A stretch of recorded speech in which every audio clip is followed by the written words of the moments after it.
There's a kind of pain in marriage that doesn't shout. It doesn't slam doors.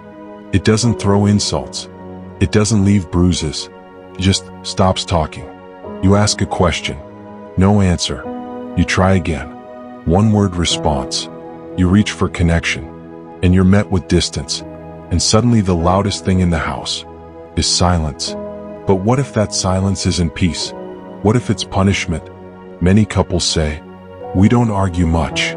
But the real question is, do you resolve anything?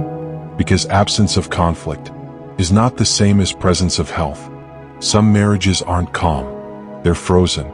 No yelling, no warmth, just emotional exile. And over time, silence becomes a strategy.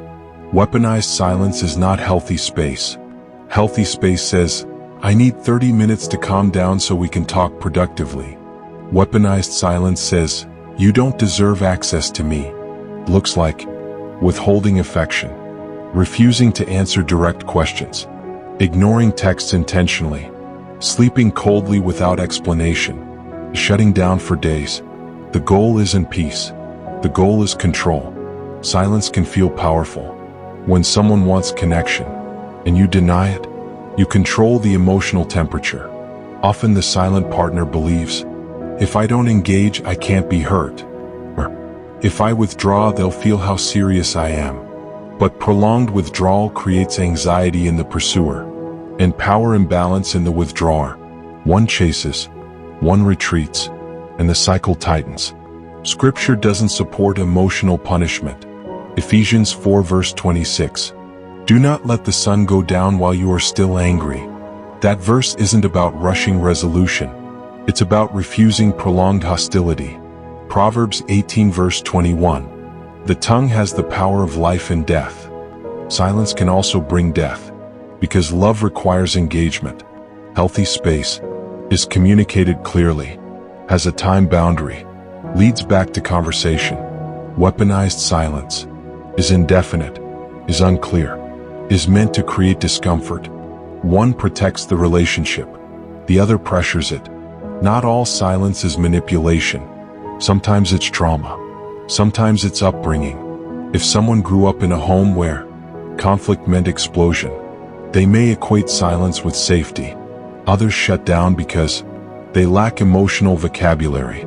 They don't know how to articulate hurt, so they disappear emotionally instead. Understanding the root matters. But understanding the root does not justify the damage. For the spouse on the receiving end, silence creates anxiety, overthinking, self-blame, emotional insecurity. You begin asking, what did I do? Are they done with me? Am I too much? Silence slowly erodes safety, and marriage cannot thrive without safety. C9. Love does not withhold. Love keeps no record of wrongs. Love does not punish. Love corrects. Love confronts. Love communicates. But love does not emotionally exile. Marriage is covenant, not control. A bad day is human. A bad week is stress. But a repeated pattern of emotional withdrawal becomes relational harm. Patterns define culture. And if silence becomes your marriage culture, distance becomes normal, and intimacy becomes rare. Most silent dynamics follow a pattern. One partner pursues connection aggressively. The other shuts down. The pursuer escalates. The withdrawer retreats further.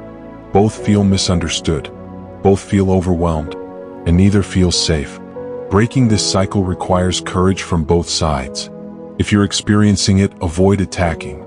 Instead of, "You always ignore me," try, "When we go days without talking, I feel disconnected and anxious.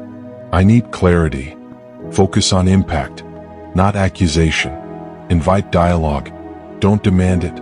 Ask yourself, am I protecting peace? Or am I protecting pride? Am I taking space to process? Or withholding connection to control? Silence may feel powerful, but maturity speaks, even when it's uncomfortable. Practical steps. Set conflict rules. No yelling. No name calling. No walking away without time frame. Use timeouts wisely. I need 20 minutes. I will come back. Schedule hard conversations. Pray together before discussing heavy topics. Seek counseling if cycles feel stuck. Amos 3 verse 3. Can two walk together unless they agree? Agreement requires conversation. Genesis 2 verse 24. The two shall become one flesh. Oneness is not emotional isolation. It is shared vulnerability. Silence isolates. Communication unites. Imagine this. Instead of shutting down, you say, I'm hurt. I don't know how to say it well, but I want us to work through this.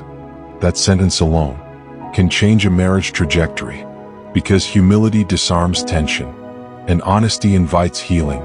If silence feels chronic, punitive, emotionally damaging, counseling is not weakness, it is wisdom.